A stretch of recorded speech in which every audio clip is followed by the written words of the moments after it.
ஒருத்தன் அவங்க அப்பா ஆஃபீஸ் போகும்போதெல்லாம் 9 மணிக்கு தான் எந்திரிப்பான். ஆனால் அவங்க அப்பா வீட்டில் இருக்கிறது அவனுக்கு எப்படி தான் தெரியும்னு தெரில. 7 மணிக்கு கரெக்டாக எழுந்திரிச்சு உட்காந்து என்னையும் சேர்த்து எழுப்பி விட்ருவான். இன்னைக்கு டியூஸ்டேங்கிறதுனால நாங்கள் கொஞ்சம் பயபக்தியாக சாமியெல்லாம் கும்பிட்டு காலையிலேயே எங்கள் பிரேக்ஃபாஸ்ட் வேலைகள்லாம் முடிச்சு வெயிட் பண்ணிட்டு இருந்தோம்.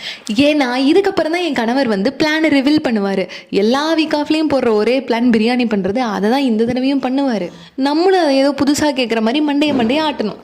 ஏன்னா இந்த பிரியாணி செய்யும்போது என் கணவர் உடம்புக்குள்ளே 2 பிரியாணி மாஸ்டரோட ஆவி பூந்துருன்னு நினைக்கிறேன். மூஞ்சி சீரியஸாக வச்சுட்டே தான் பண்ணுவார். அப்படிக்கு எப்படி நம்ம ஏதாவது கரண்டியை வச்சு அந்த பிரியாணியை கிளறிட்டோம், உன்னால தான் எனக்கு பிரியாணி கேவலமாக இருக்குன்னு சொல்லி நம்மளை கழுவி ஊற்றிடுவார். அதனால் நம்ம அந்த சைடே போகக்கூடாது. அவர் பிரியாணி பண்ணும்போது இது இன்னைக்கு உங்கள் சொத்து அப்படின்னு சொல்லி கிச்சனை எழுதி கொடுத்துட்டு நம்ம வந்துட்டே இருக்கணும். ஆனால் இன்றைக்கி எங்கால் வேறு லெவல் பண்ணிட்டார் பிரியாணியை. எப்போவுமே ஏதாவது ஒன்று கம்மியாவோ இல்லை அதிகமாகவோ போட்டு வந்து ஏதாவது சொல்லிட்டு புலம்பிட்டு இருப்பார். ஆனால் இந்த தடவை செம சூப்பராக பண்ணிட்டார். இன்னைக்கு பிளேட்டிங்லாம் பண்ணிட்டு சாப்பிட்டு இருக்கும்போதே ஒரு 4-5 டைம் நான் சொல்லிட்டேன் சூப்பராக இருக்குது சூப்பராக இருக்குன்னு.